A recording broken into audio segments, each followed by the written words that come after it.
I just honestly wanted to convey a story that is timeless, characters who have struggles,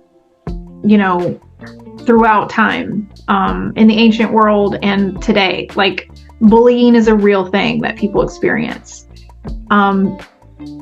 Marriage to people that are, abusive or psychologically manipulative is a real thing. Not being taken seriously, especially as a woman, is a very real thing. So like all of these character traits and themes in my story, I wanted to be realistic stories. I wanted them to be able to resonate with readers, to resonate with the modern age, I guess. So like that was like my purpose for the book. I wanted to I wanted to just create a story that people could see themselves in, even if it is in the ancient Greek world.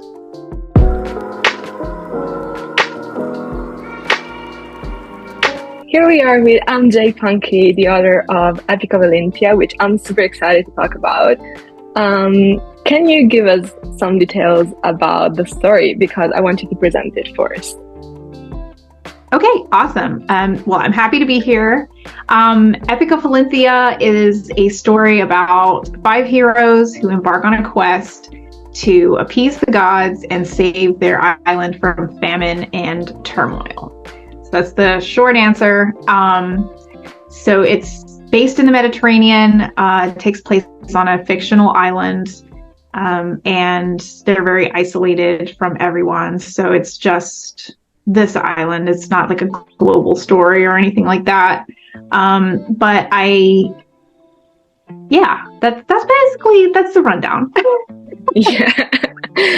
So the main characters we have are these 4 people that go on this quest to do a rebellion against a mad king, and to restore prosperity in Helinthia, which I love as a name.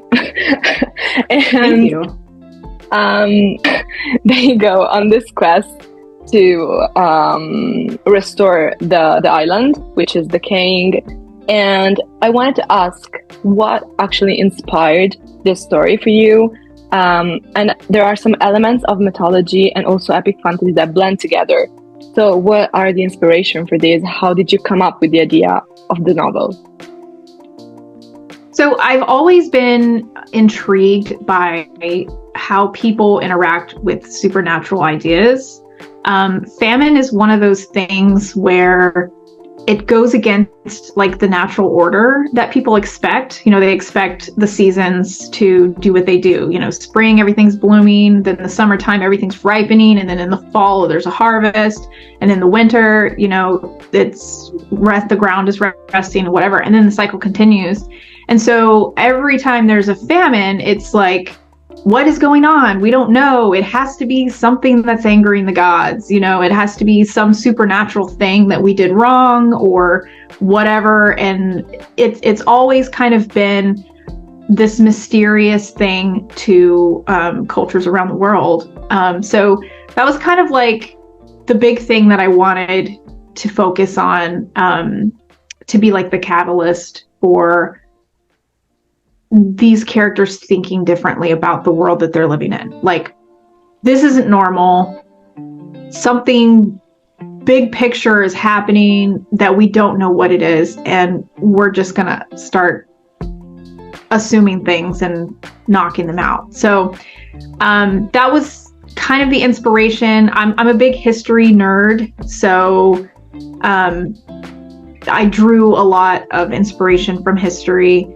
But that was kind of where the famine thing came from. Was just, it's a big thing that affects everybody, and it's always looked at as some kind of supernatural thing that's happening.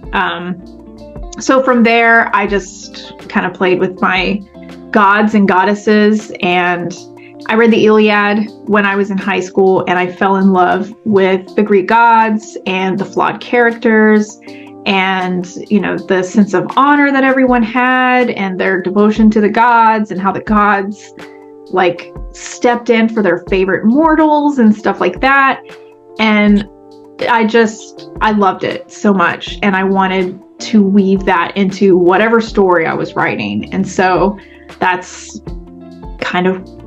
it in a nutshell. That was my inspiration.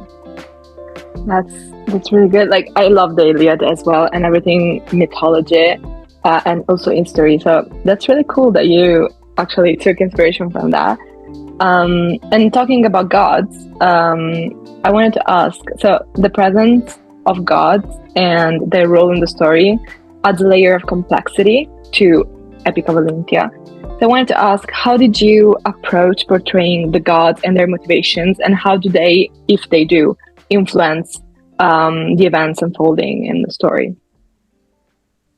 So they definitely influence the events unfolding in the story. So I drew inspiration for them directly from the Iliad and the Aeneid, and not so much the Odyssey, but kind of. I read all three of those epic poems, and the character voices of the gods are always very consistent throughout those. There's always like some beef between the gods. There's always like some little squabble that they're working out, and the mortals are just their pawns in their little game. And so that's how I approached my story as well. I wanted to weave in that classical meddlesome gods theme into Epic of Helinthia. And so in the background, there is this squabble happening between the goddess of the island. Her name is Helinthia, which is the same name as the island, and the 12 Olympian gods, most notably Hera. It's always Hera, right? And so she's offended Hera, and so they kind of have this little bet going on with the island, and that has caused the famine.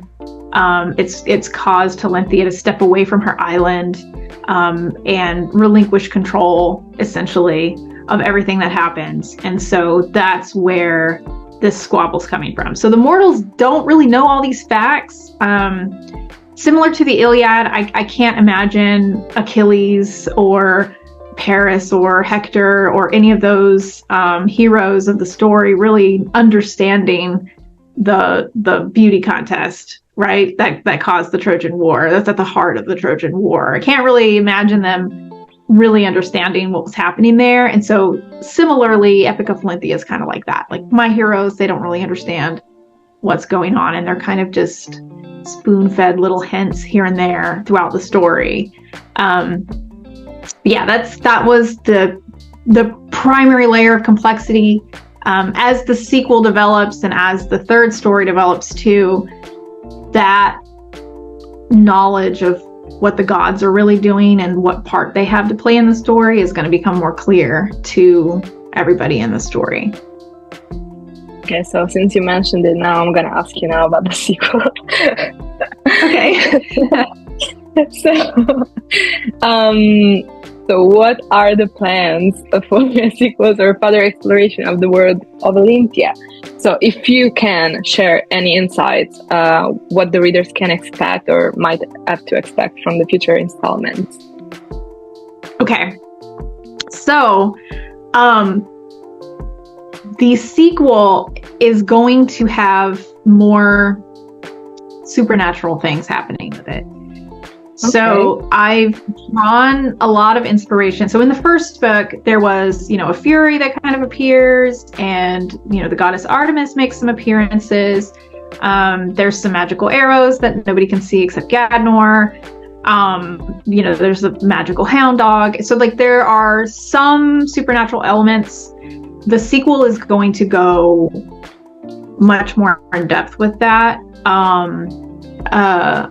I don't know how much I can share, but I'm not going to do anything crazy that hasn't been done in Greek myth. Let me just preface it with that. Everything that is going to happen in my story has already had some sort of form in another Greek myth, if that makes sense. Now, my story is not a Greek retelling or anything like that. I'm just anticipating people scratching their heads, maybe. Like, wait, how did this happen? I wasn't expecting that. So yeah, there's definitely going to be more character development. We're going to see more of Gadnor kind of stepping up to the plate. I was about to ask about that. Yeah. Yeah. I mean, he has some pretty contrary ideas to what everybody on the island expects from a leader, and he's going to encounter some conflict with that. That is, I think, hopefully is going to be engaging and interesting to read. It's not going to be an easy road at all. We're also going to see more from the Princess Lataniva. She is going to have a perspective in the sequel. So we're going to get to see like what her motivations are and what her plans are a lot as well. And then we're gonna see Forluna do some cool stuff too. So she kind of was a more passive character in the first book. But now that she's kind of out in the open and she's exposed and she's in this now, she's gonna step up and do some pretty wild things that really didn't come to me until last month, actually.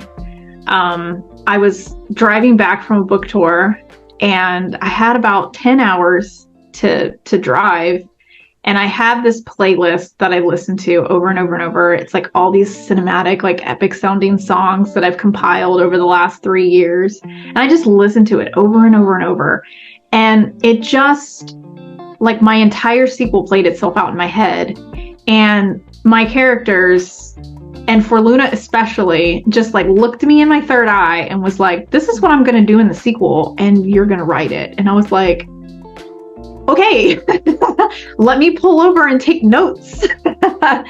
So I'm super excited to share that and write it. And it's, I think it's going to be really exciting. There's going to be some surprises in book 2, as well as, some more supernatural things.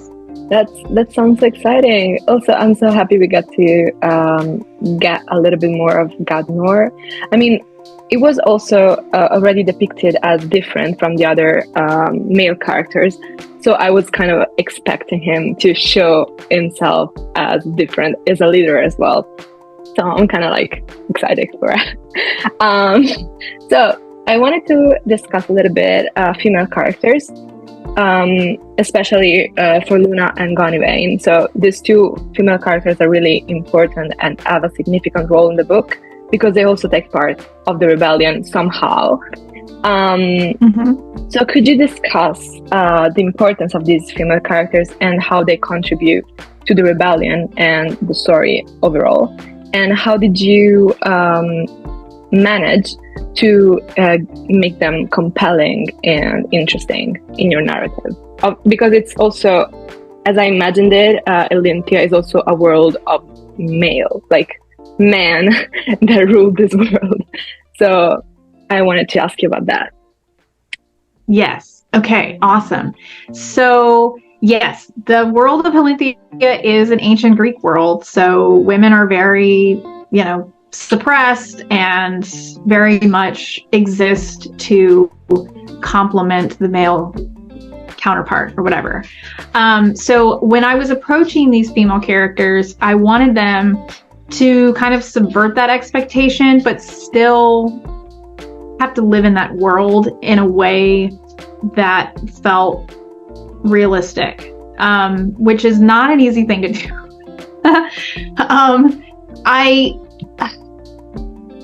For both of these characters, Gonyvain especially, I drew a lot of experience from my own individual growth. I can look back and see, years of my life where I was just like, I was so dumb. Just I had these naive ideas, these misguided like values and these things about the world. And, from living life and being kind of thrown into experiences I wasn't prepared for, it kind of showed me like, oh, okay, yeah, nope, that was dumb. I need to go in a different direction with this line of thinking or whatever. And so I wanted to show that growth in Donovan as well, into this mature woman who, thinks not just about herself and like her own little small world. She starts out very much with the mindset of, oh, I'm going to get married and I'm going to bring glory to Kelric, and like all of these, little fantasy ideas that I think a lot of teenage girls have, just from that ancient society and also still today. I mean, I did. Hopefully a lot don't have those silly ideas, but I think a lot of people still do. And so I wanted to kind of break her out of that. So when I approached writing her character, I was trying to think of what kind of things would make her think differently about her life and her purpose and, her place in the world. And so that's kind of what I tried to show in the first book, was just that growth pattern out of that naive girl into a more thoughtful, mature thinking person. I don't think she's quite there yet from book 1. She has a lot of things still to learn in book 2.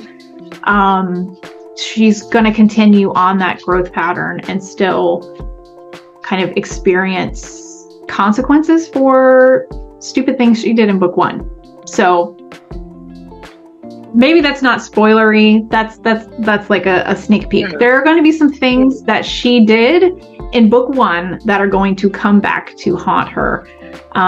In book 3, definitely book 3. And in book 2, it's going to be leading up to that. So she's still kind of on this trajectory of, what purpose can I draw for me? Because now she's kind of in a situation that she thought she wanted at the beginning of book 1, and now she doesn't want that anymore, but now she has to live with it. And so her motivations have completely changed. But she's still kind of stuck in that male world. So her goal for book 2 is just going to be, how do I live in this world and navigate in this world that I no longer want to really be a part of, in a way that I can still feel like I'm contributing and surviving and not losing myself type thing. For Luna, she is already kind of a different character because she's a nymph. So thinking about her character was a little bit different. The Greek myths don't really say a whole lot about nymphs. They are usually instruments of the gods in some way. Like a god will come down and be like, oh, you got to marry this mortal. And the nymph just goes along with it. Like Thetis and Peleus. She was married to a mortal and she had Achilles, and like that was her role. That was like it for her. And so I kind of wanted to delve a little bit more into that from a nymph perspective. Like how would a nymph feel about that?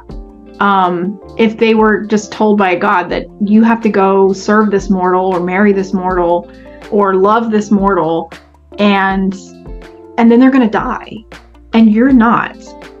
And like, how does that impact a nymph?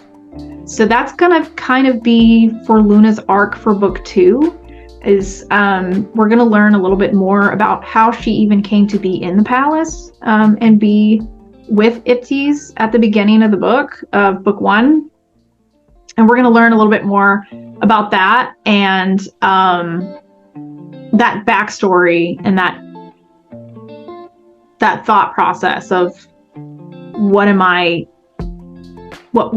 gonna do now, type thing. For Luna's arc for book 2 is going to be exploring that nymph background and her relationship with the gods and the expectations placed on her and how she feels about that. So I think my main goal for my characters, though, was to just create a world that a woman could see herself in ancient times all the way down through today. Like, what are some of the similar conflicts that we face as women, and how do we create our own identities and unique voices, in light of being in a man's world, basically. So that was my goal for both Donovan and for Luna.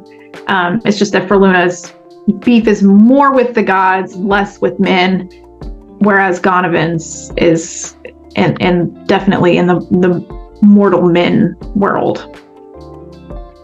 We said before, the book is a blending of different things like myth. We have danger, deception. We have a lot of betrayals.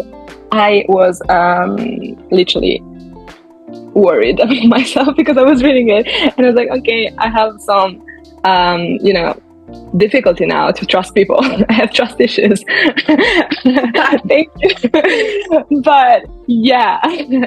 So I wanted to ask, how did you balance all these elements together in this book, and also with the plot twist, because there are a lot of plot twists which I adored, like quite literally. And so how did you manage to balance it all together with also the myth elements and fantasy and so on?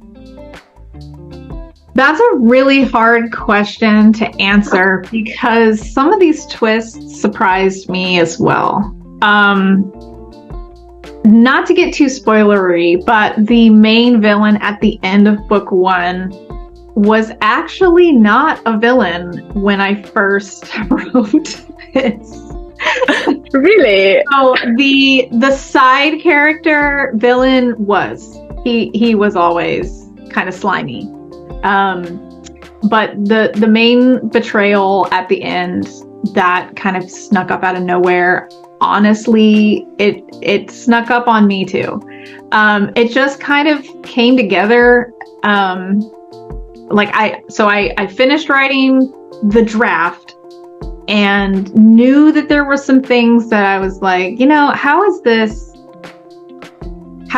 gonna end with these characters here, in this predicament and this life-threatening situation without this character knowing where they are. And so there was really just no other way around it but to make them a secret villain. And so I just kind of went back in and tweaked it a little bit and made sure that there were some clues. And after I did that, I realized how much more sense it actually made in the grander scheme of the bigger picture. And I guess it was just always there in my subconscious, and it just, I don't know. So some of the twists surprised even me, and I love that about writing. That's like my favorite part about writing. Like listening to my playlist for 10 hours and my characters telling me what they were going to do in book 2. Some of these things, they write themselves and they come to me in ways that I didn't plan or didn't expect. The other thing that really helps me, I guess, remove characters in different ways, let me just put it that way, is not wanting to have too many characters.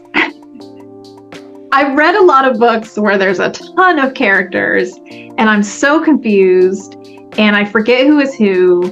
But then I read a lot of stories as well. Like no hate for Lord of the Rings. Lord of the Rings is amazing. I love Lord of the Rings. It was actually a big inspiration for one of my earlier drafts of this. So no hate at all for Lord of the Rings, but there are so many characters and a lot of them don't need to be there. The story is fine without some of these characters, like if they just didn't exist or if they were combined. And so when I got to the end of the first book for an earlier draft, I still had more characters than I really knew what to do with. And so I was like, okay, how can I get rid of some of these characters? I could make some of them evil, and then I don't have to worry about them in the next book for what I have planned for the next book. And so there's like a lot of writing strategies, I guess, that come into play when I'm writing the story that influence some of the things that happen and some of the twists. Yeah. And it's just kind of like, it's a bit messy. It's a bit messy, but I always want to make sure that I have some breadcrumbs so that at the end of the book, when there are twists and there are big reveals, the reader can go back to those breadcrumbs and be like, oh, that's what that was for. Or, that little detail right there that seemed insignificant at the time wasn't, or, whatever. I definitely don't want things to just spring out of nowhere. So, yeah, but I will also say that book one, with all of its twists and plot things and reveals, I rewrote this story probably 7 times to get it where it is right now. So it was not an easy thing at all. Yeah, but it just makes sense. Like, I don't want to say anything that's spoilery, but like when a betrayal happens, we can understand why it happened, and like from the background that you gave us previously. So that's really brilliantly done, I think. Thank you. So just, you were talking about the writing process as well. So just let's dive in a little bit. So how could you describe your writing process? Like you said that you have this playlist and some things just come up to you without you expecting them to. So do you maybe have a routine or something for writing? Do you maybe while you were writing book one, you had some challenges that you encountered? Tell us about it. Okay. So yeah, book one had lots of challenges. So I was writing this book. I've been writing book one since I was like 12, and just life got in the way and made me put it down and put it on hold. And by the time I got back to it, my perspective on the world had changed so much that I had to rewrite the book now. So there was a lot of challenges with that, but also when I settled on the current version of my book, I guess established a few things up front before I even started writing. So I knew what I wanted the world to be. I knew I wanted it to be in ancient Greece. I knew I wanted the fantasy elements to be Greek mythology. And I didn't want to go outside of that. I didn't want there to be anything weird or confusing or new, because I know my limitations as a writer, and I'm not good at describing magic systems. I'm not good at inventing new creatures. I'm not good at, a lot of history, backstory weaving in as far as like explaining things that the reader is completely unfamiliar with. So knowing my limitations there, I wanted to draw on something that is near and dear to my heart already, which is Greek mythology, and something that is already kind of familiar to people. So I kind of cheated there. I don't know. I know my limitations. So I knew I wanted it to be in the ancient Greek world. And I started with the famine. So I started with like, what's the big thing happening in world that is going to create a lot of conflict and a lot of confusion that I can build characters out of. And so that was the famine. And now in book two, the big thing happening is going to be this plan that the king has, the Anax, to destroy the opposition. So they're going to learn about this big event happening, and so they're going to have to come up with a plan to counteract that. So that's the big thing happening in book 2. So I kind of start with the big thing happening. What is the major thing the characters have to rise to the occasion for? And then from there, I pick out characters from the populace. Who is the best equipped to deal with this conflict? Like, who would be in a likely position, to rise to this challenge, and then create characters around that individual that can combat that. So that's kind of where I start. And I usually have like little milestones in between. So like in book 1, there was the village that got massacred. So that was a milestone. There was going into the forest and finding the nymph. That was a milestone. At the beginning, when the nymph escapes with the baby, that was a milestone. So these are like little milestones that I kind of started with. And then once I got all that established, the story just kind of went off from there. One thing that I will say about my writing process, and it took me a long time to realize this, was if I'm having a hard time writing something, and writer's block can have so many different causes. You could just be busy, you could just be tired, you could just, whatever.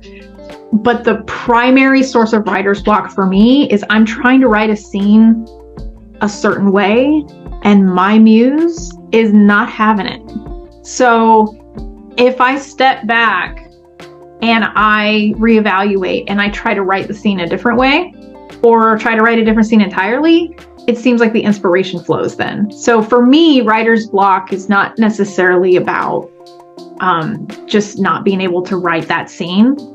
It's my muse telling me that's not how that scene's supposed to be written. You're going in the wrong direction, so just don't even start. Like, just write a different way. So that has changed a lot of things from my planning. I try not to plan too much because, like I said, my muse has different ideas. So if I draw out a detailed plan from start to finish, it's probably not going to end up that way. I'm not going to be able to write it exactly like that. So yeah, that's kind of my process. Okay, so this question is one of my favorite ones. So we haven't said it yet, but the book is going to come out in October, right? Mm-hmm. Yeah, October 1st, I think. And I'm super excited about it because I want my physical copy here. As I did, I know some other people have read it already. And I wanted to ask the reactions that you have received and how are readers finding it now. But I know there are going to be a lot more reactions after the book comes out. And when you were writing it, were you aiming to convey a message, or were you expecting to have some reactions that maybe you are not getting, or are you surprised with the reactions that you are getting? The emotions, ideas, and yeah, just tell us a little bit about it because I'm super curious.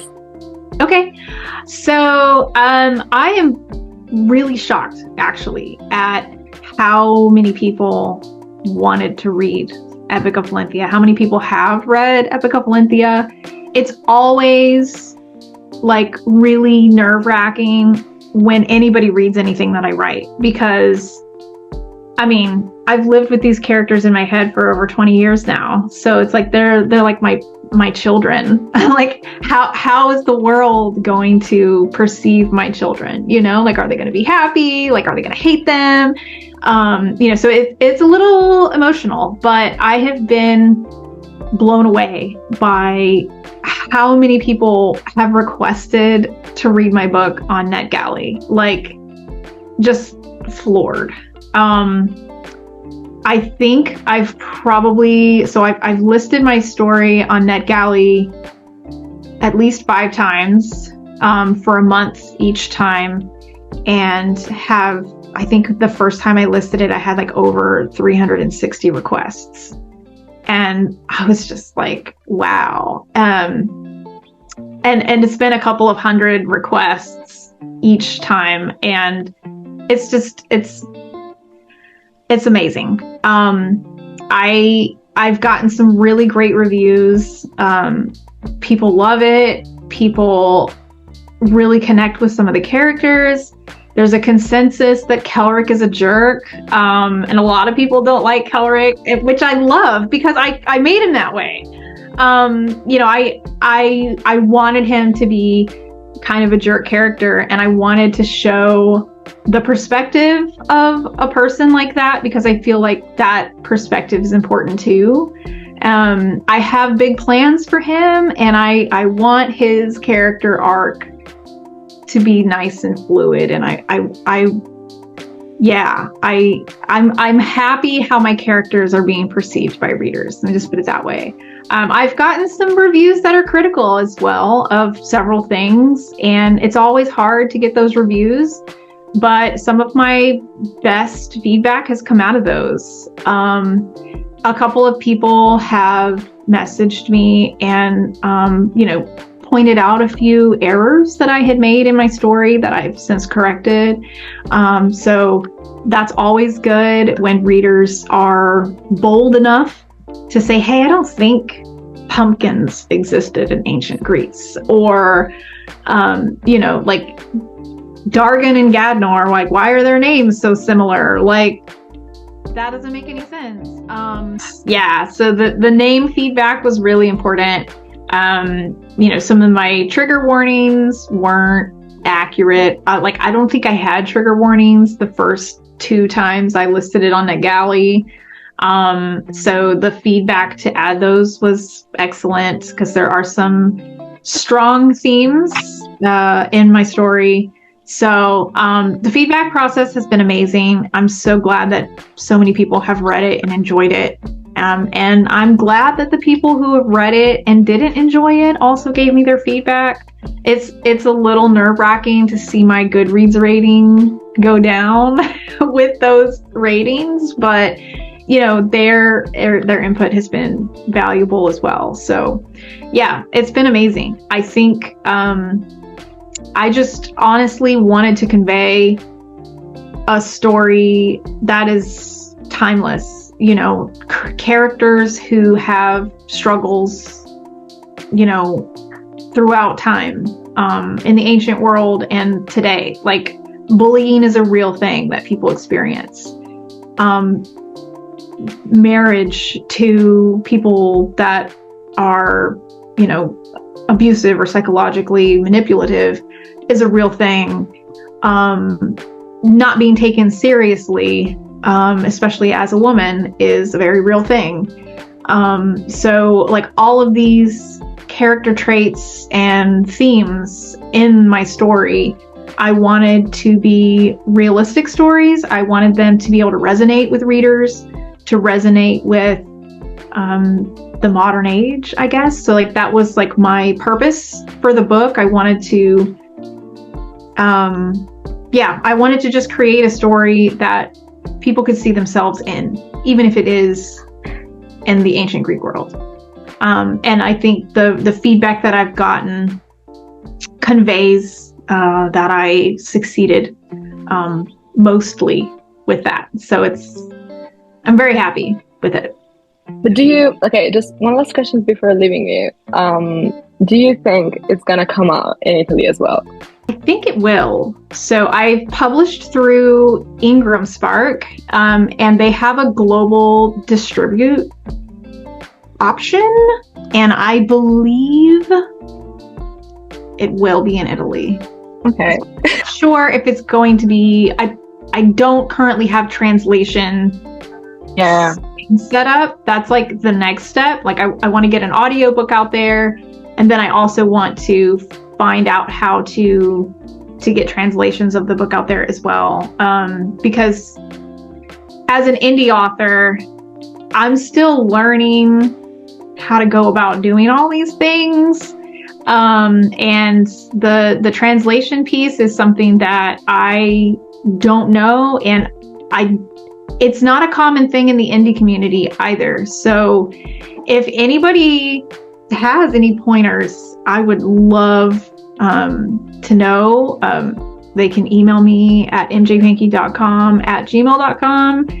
If they have any information about translations, I would love to hear any information, because that would be amazing. Getting my book translated into other languages and distributed globally in other languages would just be amazing. Sure. So I want to thank you so much for joining me and doing this interview with me, which is more than a chat than an interview. But I love doing this with others, and I love doing this with you. Thank you so much for discussing with me your book, which I loved, and I really wanted to ask you those questions. So yeah. Thank you so much for having me. I love talking about my book, so thank you so much.